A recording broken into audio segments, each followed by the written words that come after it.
नमस्कार, मैं हूं रत्ना और आप देख रहे हैं सी न्यूज भारत। आए रुख करते मध्य प्रदेश बुलेटिन की और बात होगी रीवा की, जहां भारत ट्रेवल्स की बसों में सुरक्षा मानकों की अनदेखी के आरोप सामने आए हैं।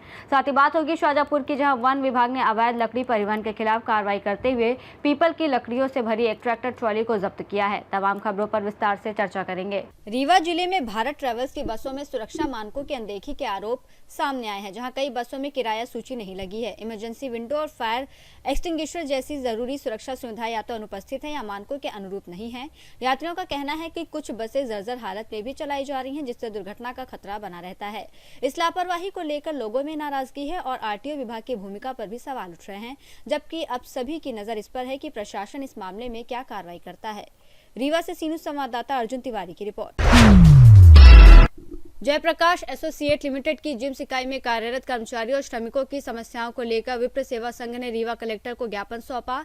ज्ञापन में नौकरी की सुरक्षा, लंबित वेतन और सेवा निरंतरता की मांग उठाई गई। विप्र सेवा संघ के राष्ट्रीय अध्यक्ष राजीव शुक्ला के नेतृत्व में प्रतिनिधिमंडल ने कलेक्टर नरेंद्र सूर्यवंशी से मुलाकात की। ज्ञापन में बताया गया कि मेडिकल और फायर विभाग के कुछ कर्मचारियों को नई प्रबंधन कंपनी ने रखा है, लेकिन सिक्योरिटी विभाग के कर्मचारियों को कार्य से अलग कर दिया गया है, जिससे उनके परिवारों के सामने रोजगार का संकट खड़ा हो गया है। ज्ञापन में यह भी उल्लेख किया गया कि जेआरसी, जेएल, ईएनसी और पीआरडब्ल्यू से जुड़े करीब 1000 कर्मचारियों और अधिकारियों का लगभग 6 महीने का वेतन लंबित है। कर्मचारियों का कहना है कि उत्पादन जारी रहने के बावजूद भुगतान नहीं किया गया। मामले को गंभीरता से लेते हुए कलेक्टर ने अतिरिक्त कलेक्टर को जांच के निर्देश दिए और कंपनी प्रबंधन से चर्चा कर उचित समाधान का आश्वासन दिया। विप्र सेवा संघ ने प्रशासन से मांग की है कि कर्मचारियों की सेवा सुरक्षा सुनिश्चित की जाए, लंबित वेतन का भुगतान कराया जाए और भविष्य में ऐसी स्थिति रोकने के लिए ठोस व्यवस्था बनाई जाए।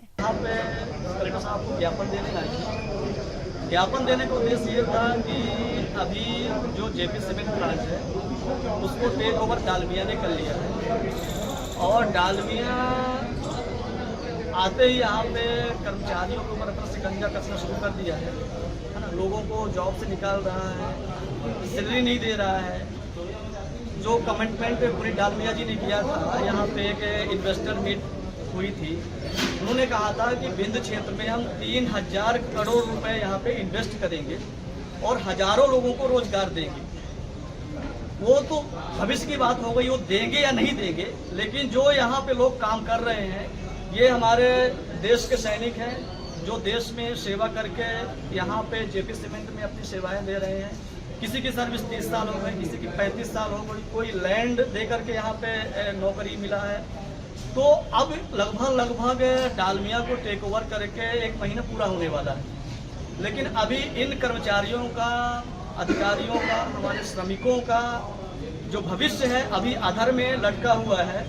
जो मैनेजमेंट है वो अभी किसी भी डिसीजन तक नहीं पहुंचा है कि आखिर इन लोगों को आगे रखा जाएगा या निकाला जाएगा।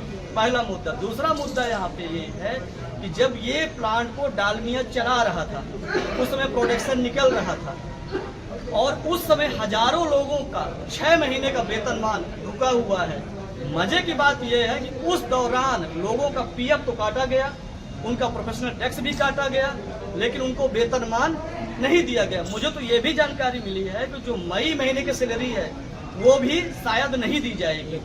तो हम लोग इसी मुद्दे को लेकर के कलेक्टर साहब को ज्ञापन दिया। कलेक्टर साहब ने बहुत ही पॉजिटिव वे पे बात किया कि अभी कल हम एडिशनल कलेक्टर को भेजेंगे, उनका पक्ष भी सुनेंगे। आप लोगों का पक्ष हमने सुन लिया है और आप लोगों को न्याय दिलाया जाएगा, उसमें कोई कोर कसर नहीं छोड़ी जाएगी। हम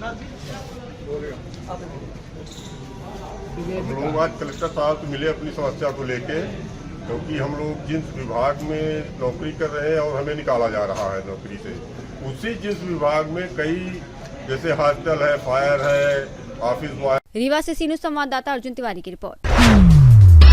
शुजालपुर के काला पीपल थाना क्षेत्र में वन विभाग ने अवैध लकड़ी परिवहन के खिलाफ कार्रवाई करते हुए पीपल की लकड़ियों से भरी एक ट्रैक्टर ट्रॉली को जब्त किया है। जांच में लकड़ी बिना वैध अनुमति के परिवहन होते पाए जाने पर वाहन चालक और मालिक के खिलाफ मध्य प्रदेश अभिवहन वनोपज नियम 2022 के तहत प्रकरण दर्ज किया गया। जब्त वाहन और लकड़ी को वन परिक्षेत्र कार्यालय शुजालपुर भेज दिया गया है और मामले की आगे की जांच जारी है। इस कार्रवाई में काला पीपल बीट प्रभारी प्रदीप विश्वकर्मा, देवेंद्र मगोरिया, अजय देशमुख, काला पीपल थाना स्टाफ का विशेष सहयोग रहा। शाजापुर से सीनियर संवाददाता रमेश राजपूत की रिपोर्ट। काला पीपल पुलिस ने 2 चोरी की वारदातों का खुलासा करते हुए 2 आरोपियों को गिरफ्तार किया है और उनके कब्जे से किसानों से चोरी किए गए 1,70,000 रुपए बरामद किए हैं। पुलिस अधीक्षक शाजापुर के निर्देशन में गठित टीम ने तकनीकी साक्ष्य और मुखबिर सूचना के आधार पर आरोपियों तक पहुंच बनाई, जिन्होंने पूछताछ में वारदात स्वीकार की। दोनों आरोपियों के खिलाफ आगे की कानूनी कार्रवाई की जा रही है। इस कार्रवाई में थाना प्रभारी उप निरीक्षक रवि भंडारी, उप निरीक्षक मुन्नेश्वर राम भगत, प्रधान आरक्षक विवेक पुरी आदि की महत्वपूर्ण भूमिका रही। पुलिस का कहना है कि अपराधियों के विरुद्ध कठोर कार्रवाई, आमजन की सुरक्षा के लिए काला पीपल पुलिस सदैव प्रतिबद्ध है। शाजापुर से सीनू संवाददाता रमेश राजपूत की रिपोर्ट। आगामी मुहर्रम पर्व को शांतिपूर्ण और सौहार्दपूर्ण वातावरण में संपन्न कराने के उद्देश्य से शाजापुर पुलिस द्वारा शहर में फ्लैग मार्च निकाला गया। पुलिस प्रशासन ने नागरिकों से भाईचारे और सामाजिक समरसता के साथ त्योहार मनाने की अपील की। पुलिस अधीक्षक यशपाल सिंह राजपूत के निर्देशन में आयोजित फ्लैग मार्च किला गेट से प्रारंभ होकर शहर के विभिन्न प्रमुख और संवेदनशील क्षेत्रों से होकर गुजरा। फ्लैग मार्च के दौरान पुलिस बल ने पैदल भ्रमण कर आमजन को शांति, भाईचारे और कानून व्यवस्था बनाए रखने का संदेश दिया। साथ ही नागरिकों से अपील की गई कि वो किसी भी प्रकार की अफवाहों पर ध्यान न दें और संदिग्ध गतिविधियों की सूचना तत्काल पुलिस को दें। इस दौरान अतिरिक्त पुलिस अधीक्षक घनश्याम मालवीय, एसडीओपी अजय मिश्रा, कोतवाली थाना प्रभारी संतोष वाघेला, लालघाटी थाना प्रभारी अर्जुन सिंह मुजालदिस सहित पुलिस विभाग के अधिकारी और कर्मचारी मौजूद रहे। शाजापुर से सीनू संवाददाता रमेश राजपूत की रिपोर्ट। ग्राम मदाना में कृष्ण मंदिर निर्माण पूर्ण होने के उपलक्ष्य में शनिवार से 5 दिवसीय राधा कृष्ण प्राण प्रतिष्ठा महोत्सव और राधा कृष्ण महायज्ञ का शुभारंभ किया गया। आयोजन की शुरुआत विशाल कलश यात्रा के साथ हुई, जिसमें बड़ी संख्या में श्रद्धालु शामिल हुए। महायज्ञ में यज्ञाचार्य पंडित शिव नारायण अग्निहोत्री, नीरज अग्निहोत्री, गिरीश व्यास और रघुवर सिंह व्यास ने वैदिक मंत्रोच्चार के साथ पूजा अर्चना संपन्न कराई। इस दौरान अचानक तेज बारिश शुरू हो गई, लेकिन श्रद्धालुओं की आस्था और उत्साह कम नहीं हुआ। बारिश के बीच भी श्रद्धालु भक्ति गीतों और डीजे की धुन पर झूमते नजर आए। कलश यात्रा में आयोजन समिति के सदस्य, गुरुजन, जजमान, ग्रामीण जन और आसपास के गांव से पहुंचे श्रद्धालुओं ने उत्साहपूर्वक भाग लिया। वहीं 24 जून को विशाल भंडारे का आयोजन होगा, जिसमें बड़ी संख्या में श्रद्धालुओं के शामिल होने की संभावना है। शाजापुर से सीनू संवाददाता रमेश राजपूत की रिपोर्ट।